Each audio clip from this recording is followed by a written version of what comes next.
Hi guys, this is Anastasia here with this week's Teen Mom Recap. This week is part 3, the last part of the 3-part reunion. They also did an unseen moment special, but it was just like little deleted scenes, so I don't ever really recap those. So the recaps will continue once Teen Mom OG starts with the 2-hour special starting today. Anyway, up on stage is Cole and Chelsea. She talks about her panic attacks and anxiety and how Cole would leave little notes of encouragement around the house so she could see them when she woke up. She liked them so much that she basically left them up all day. The advice that she gives for people with anxiety is don't be afraid to get the meds you need from your doctor, because she sure wasn't. In fact, she kind of demanded them Xannies. Then they take audience questions. One girl asks, what would you say for others struggling with abandonment from their child's father?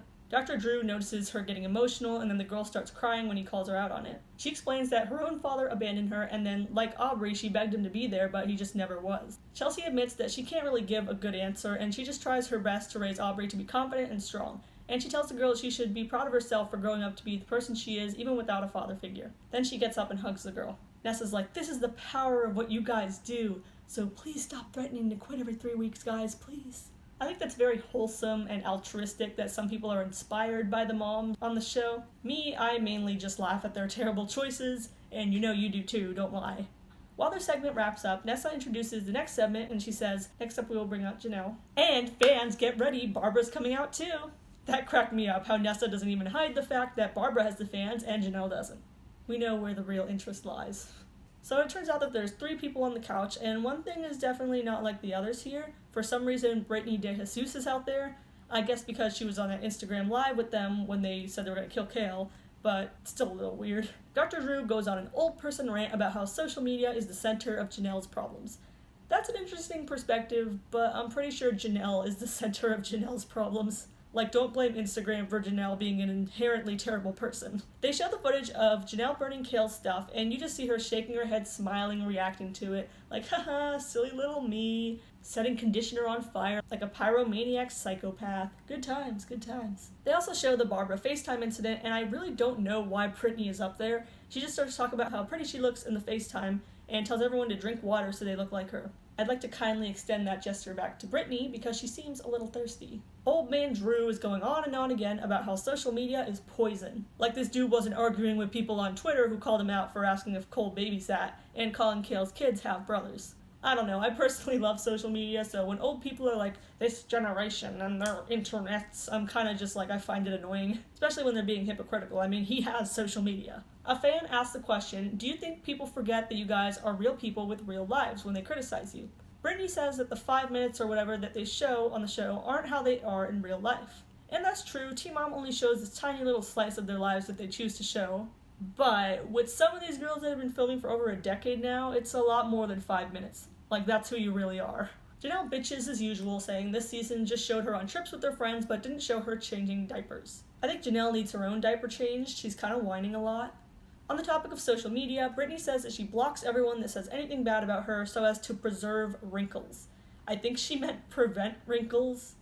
I guess sitting around Janelle too long, her poor command of the English language kind of starts to rub off on you. The next question is one of my favorites. Dr. Drew asked Janelle if she regrets that her setting Cale stuff on fire actually created publicity that benefited Cale financially. She says she doesn't regret Cale making money because she has her own projects and she takes her time and doesn't just slap her name on a project. Well, one part of that is true. She sure does take her time. Janelle also points out that Cale was lying when she said that she just sent the hair care pothead box to everyone, because she didn't send it to Brianna. This could be because she hates Brianna even more than Janelle, or that much like the rest of us, she doesn't consider Brianna to be a real member of Teen Mom 2. Next, Barb and Nathan come out. Nathan feels he should have custody because he can give Kaiser more one-on-one attention. Barb says she thinks Kaiser is okay at Janelle and David's house, and that any injuries he had were just because he's an active little boy. I personally think Barb is just afraid of David too, and she thinks that if she says she does think abuse is going on, Janelle will cut her off. That's why she was kind of saying that Kaiser was okay there when we all know he's not. Next out comes the mysterious, the ever-evasive Andrew Lewis, Jace's dad. I use that term very loosely. Dude walks out on stage in a full snow coat and a shirt with the flags of all the countries that he visited during his imaginary modeling career. Andrew has never met Nathan and has been basically MIA for 8 years. He hasn't been on these reunions since like season 2. I mean, it's hard to be an even bigger mess than the cast, but Andrew somehow manages this task. His brain is clearly fried from drugs, and he's a compulsive liar to boot. Dr. Drew's like, what have you been doing the past 8 years, dude? And he's like, well, I've been feeding homeless people. I guess he borrowed some of their clothes while he was there. But Dr. Drew calls him out for lying because he said it was in a hospital, and Dr. Drew's like, that's not a thing. He also says he went to a community college and got his bachelor's. Probably also a lie because you usually can't get a bachelor's at community college, you can just get your associates. Another huge lie is that he tried to be involved with Jace. Barbara calls him out on that one and says he never even bothered with a phone call or a card on Jace's birthday. See, that's where she's kind of wrong though. Didn't you see Janelle's unboxing video from 2010 when he sent Jace a gift? Andrew has no money in it, so I don't want it. The one and only contribution Andrew does make is $100 a week in child support, but he's still hopelessly behind on that, so much so that if he enters the state of North Carolina, he will get arrested on the spot. He says that he would pass a drug test with flying colors. Shut up, Andrew. You're probably seeing flying colors right now. Nathan points out that everyone Janelle has dated is either an addict or an alcoholic. Though he fails to mention his own alcoholism, he is right. Next up is Cale and Leah. They do some audience questions, and one person asks if they would date a man with kids. Cale actually says no and admits that it's hypocritical. Kind of a bold move for someone with 3 kids by 3 dads. Another person asks, can you tell someone is going to be a good dad when you first meet them? Leah says that she looks for stability, a house, and a job to try to determine that. Cale's like, don't look down on them because they don't have a job. Yes, look down on them because they don't have a job, Cale. They're grown-ass men. Why would they not have a job? Clearly, she's getting a little defensive here over Chris probably not having a stable job. Cale thinks they could be a stay-at-home dad. No one is really accepting of the idea, even progressive liberal Nessa.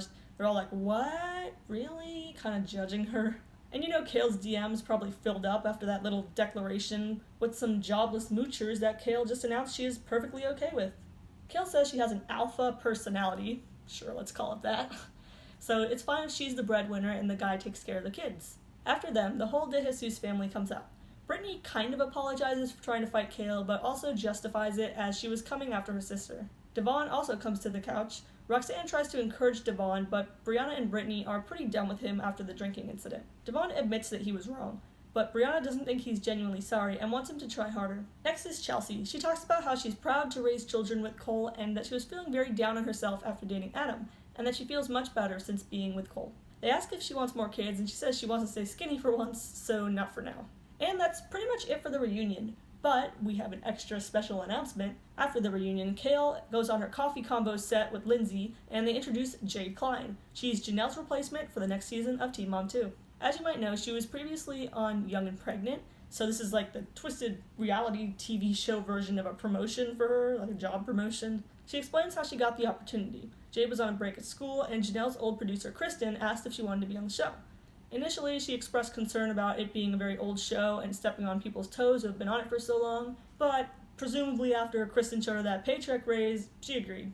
They talk a little bit about Jade's past. Cale and her talk about both having addicted parents. Jade's mom has been arrested, and both her and her stepdad are in jail on drug charges now. She says her real dad committed suicide when she was 6 months old, and it made her feel her whole life like her real dad didn't love her enough to stay.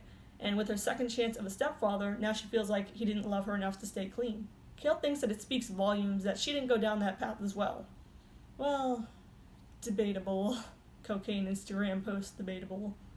Since Teen Mom OG is coming on next week, Cale also talks to Kate and Tyler. They're talking about boundaries or something, and then Cale's podcast co-host Lindsay asks Kate, are you pregnant or have you had the baby yet? Ouch. The room starts to get real awkward at the unintentional fat joke, but then Lindsay continues and she kind of covers it up. And she seems like she was actually asking if Kate was pregnant at these episodes that they filmed at the beginning of the new season coming up. Nice save, Lindsay. And that's all for the Teen Mom 2 reunion. Make sure to leave a comment down below and subscribe for Teen Mom recaps every week.